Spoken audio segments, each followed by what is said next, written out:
ಸ್ವಾಮಿ ಇವತ್ತಿಗೆ 17 ದಿನ ಪಾದಯಾತ್ರೆ ದೊಡ್ಡಪಾದ ಹೋಗ್ತದೆ ಸ್ವಾಮಿ ಇದೆ. ಜಲ್ಲಿ ಹೋದರೆ ದರ್ಶನ ಆಗ್ತದಂತ ನಾವು ಹೋಗ್ತಾ ಇದೀವಿ ಸ್ವಾಮಿ. ಹಳದ ನದಿಯಲ್ಲಿ ಬಂದೀವಿ, ಸ್ನಾನ ಮಾಡಿದ್ದೀವಿ. ಹಳದ ನದಿ ಸ್ನಾನ ಮಾಡಿ ಮತ್ತೆ ದೊಡ್ಡಪಾದ ಮುಂದೆ ಹೋಗ್ತಾ ಇದೀವಿ.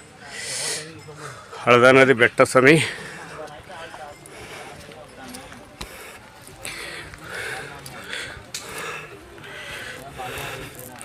ಹಳದ ನದಿ ಬೆಟ್ಟ ಸ್ವಾಮಿ. ಕನ್ಯಾ ಮೂಲಗಳು ಕುಟ್ಟಲ್ಲಿ ಬಂದೀವಿ, ಪಂಪಾಗಿ ಬಂದೀವಿ. ಇಳಿಯೋಕೆ ಭಾಳ ಕಷ್ಟ ಇದೆ.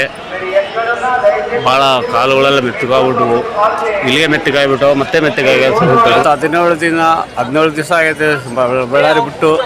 ಇವತ್ತು 17 ದಿವಸಕ್ಕೆ ದರ್ಶನ ಆಗಕತ್ತೈತಿ ಸ್ವಾಮಿ. ಮತ್ತು ಸ್ವಾಮಿ ಪಂಪದ ಕೂಡ ಸ್ವಾಮಿಗಳು ಕಮ್ಮಿ ಇದ್ದಾರೆ, ಪಂಪದ ಜನ ಕಮ್ಮಿ ಇದ್ದಾರೆ ಸ್ವಾಮಿ. ಕ್ಯೂನಾಗ ಕೂಡ ಇಲ್ಲ, ಇವಾಗ ಕ್ಯೂನಾಗ ಅಲ್ಲಿ ಇದ್ದಾರೆ, ಸ್ವಲ್ಪ ಇದ್ದಾರೆ ಸ್ವಾಮಿ.